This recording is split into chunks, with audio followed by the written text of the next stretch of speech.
अक्सर मेरे आचरण और मेरे व्यवहार से लोग मुझसे पूछते थे, क्या तुम संगी हो? तो मैं कहती थी बड़े भोले मन से कि वो क्या होता है।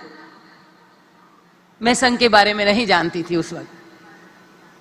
मैं एक छोटे से गांव से, प्रारंभिक शिक्षा मेरे गांव से हुई, तो मेरा शिक्षा का स्तर उतना अच्छा नहीं था। तो मैं उसी उधेड़ बुन में लगी रहती, कैसे अपने शिक्षा का स्तर को ऊंचा करूं। मुझे दुनियादारी से बहुत ज्यादा संपर्क में मन नहीं था। और अक्सर ये संयोग होता था, लोग मुझे कहते थे तुम संगी हो क्या? तो मैं कहती थी वो क्या होता है। आज वो प्रारब्ध है। मैं संघ के इस सर्वोच्च मंच पर आपके स्नेह पा रही हूं।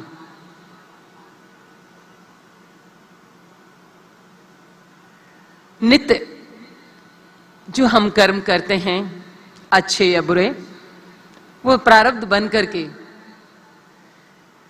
ही हमारा सृजन करता है।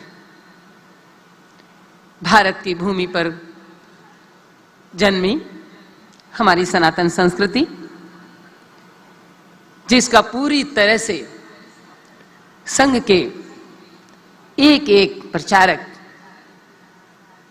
पूरे सेवा भाव, पूरे विश्व कल्याण, सृष्टि का कल्याण हो, उसके लिए बहुत मेहनत करा है। एक आवश्यकता में जीता है स्वयंसेवक। सनातन संस्कृति का मूल मंत्र को पकड़ा हुआ है, आवश्यकता में जीना। ये मैं स्वयं बचपन से ही बहुत एक संपन्न परिवार से होते हुए भी मैंने इस आवश्यकता को ही अपनाया। उस आवश्यकता में जीने के भाव ने मुझको न केवल हिमालय की उस सर्वोच्च स्थान तक पहुंचने का सौभाग्य प्राप्त हुआ, बल्कि विश्व के अनेक जगह पर और अलग अलग चीजों को अनुभव करने का मेरा पुलिस में जाकर के शस्त्रों का ज्ञान लेना और अन्य कई तरह का ज्ञान मुझे हासिल हुआ। वह एकमात्र तरीका था कि हम सनातन संस्कृति के जो मूल मंत्र है, आवश्यकता में जीना। और आज स्वयं सेवक संघ का एक एक प्रचारक उसकी पालना कर रहा है, और इसी बात ने मुझे प्रभावित किया और आज मैं इस मंच पे हूं। वह इस पूरे विश्व और सृष्टि के कल्याण में कार्यरत है। पूरे भारत ही नहीं, पूरे विश्व के हर मानव समाज को मैं अनुरोध करना चाहती हूं कि वो आवे और इनके कार्यकलाप को देखें। मैं पहले भी कई लोगों से मिल चुकी हूं, और कल से जब से मैं आई हूं नागपुर में, मैं एक एक कार्य को देख रही हूं। वो इतना शोभनीय है, वह इतना प्रेरित करने वाला है। संगीत, कल भी मैं हमारी बहनों से मिली, सेविका समिति की अध्यक्ष से मिली। उन्होंने जो गीत गाया, वह भाव को कैसे जगाता है, ये हमें सीखना है। सनातन संस्कृति में जो जीता है, वो सदैव सृजन के भाव में जीता है। वे नष्ट के भाव में कभी नहीं जीता। सनातन संस्कृति हमें स्वास्थ्य के लिए, सर्वप्रथम स्वास्थ्य के लिए प्रेरित करती है। पांचों तत्व की शुद्धता की पालना ही करते हैं, तभी हम स्वस्थ रहते हैं। और मानव का सबसे पहला उद्देश्य ही स्वस्थ रहना होना चाहिए। जब वह स्वभाव तो मानव का खोज करना है, जब वह स्वस्थ रहता है तो वह स्वस्थ खोज करता है।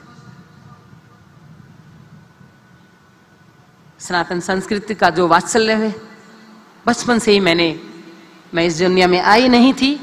मेरी दादी माँ जिन्हें मुझे मांगा, मेरी माँ, जब मैं बड़ी हुई, बाहर निकली घर से, तो वह रोजाना एक दीपक जला करके मेरी सुरक्षा की कामना करती थी।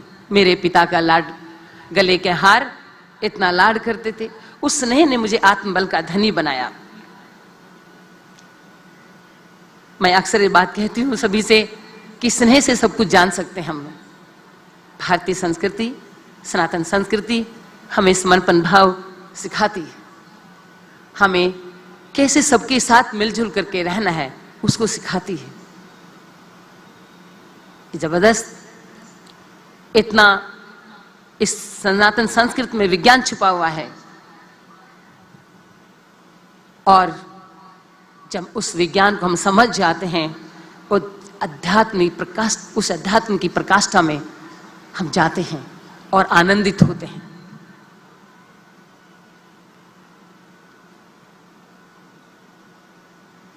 कई बार हम लोग दूर से ही चीजों को देख करके कई विरुद्ध बातें करते हैं। मुझको याद है, एक बार मैं जेएनयू में अपने पर्यावरण के उद्बोधन में बच्चों से बातचीत कर रही थी। एक बच्चे ने कहा कि हमें रामचरितमानस या गीता पढ़ने के लिए क्यों कहा जाता है। हमने कहा, किसने कहा आपको? हम तो चर्चा नहीं कर रहे इस बात की। फिर मेरे मन में एक प्रश्न उठा। हमने पूछा उनसे, क्या आपने इसको पढ़ा है?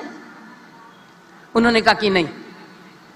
तो मैंने कहा, पढ़ा ही नहीं है, इसके बारे में नहीं जानते, तो इसके प्रति द्वेष क्यों, विरोध क्यों? पहले इसको जानिए, उसके बाद इसके बारे में चर्चा करें। तो हम किसी चीज को जाने बिना पहले किसी चीज के बारे में अपनी धारणा बनाना, यह सनातन संस्कृति नहीं सिखाती। सनातन संस्कृति एक विनम्रता का भाव देती है।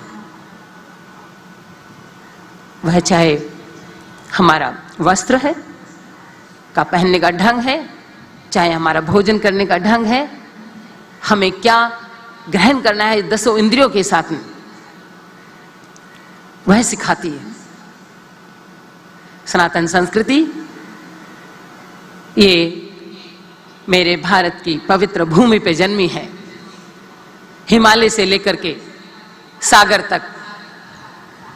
इसीलिए हम सब भारतीयों की जिम्मेवारी बनती है सनातन संस्कृति का उद्घोष, इसका प्रचार पूरे विश्व में पूरी जागृत अवस्था के साथ में खुद सनातन संस्कृति को अपनाए, और उसके बाद हम पूरे विश्व में विश्व कल्याण के लिए, मानव कल्याण के लिए इसके प्रचार प्रसार में जुटना चाहिए। मैं अपने स्वयं सेवक संघ के सभी प्रचारक से प्रार्थना करती हूं कि आप जिस संकल्प के साथ में 97 वर्षों से कि सृष्टि का कल्याण हो, पूरे मानव का कल्याण हो, निस्वार्थ भाव से लगे हुए हैं, आप मजबूती से आप लगिए और आगे बढ़िए।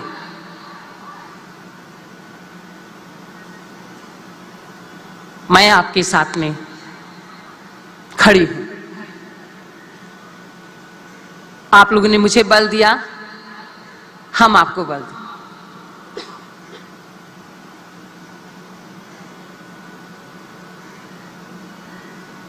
आज पूरा भारत ही नहीं, पूरा विश्व अनेक तरह की समस्याओं से जूझ रहा है, चाहे प्राकृतिक, सामाजिक, पर्यावरण की समस्या है, चाहे राजनीतिक और चाहे अर्थव्यवस्था।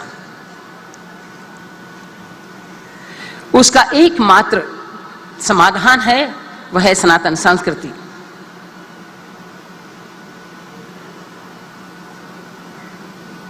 आपके इस कार्य को, जो ईश्वरीय कार्य में आप लोग लगे हैं, पूरे विश्व को इस कार्य में पृथ्वी मां के सम्मान में, हम पूरे मानव के सम्मान में सबको एकजुट होकर के लगना है। मैं आप सभी लोगों से ये विनती करती हूं कि आप सब लोग सर्वप्रथम अपने स्वास्थ्य का ख्याल रखें, और उसी की मैं कामना करती हूं कि पूरे भारत में ही नहीं, पूरे विश्व का मानव जगत स्वस्थ रहे। इन्हीं शब्दों के साथ में मैं बहुत बहुत धन्यवाद करती हूं नागपुर वासियों का, और हमारी भारत मां की ध्वजा जो सामने लहरा रही है उसको मैं कोटि कोटि मेरा नमन। भारत माता की, भारत माता की जय, भारत माता की जय। धन्यवाद।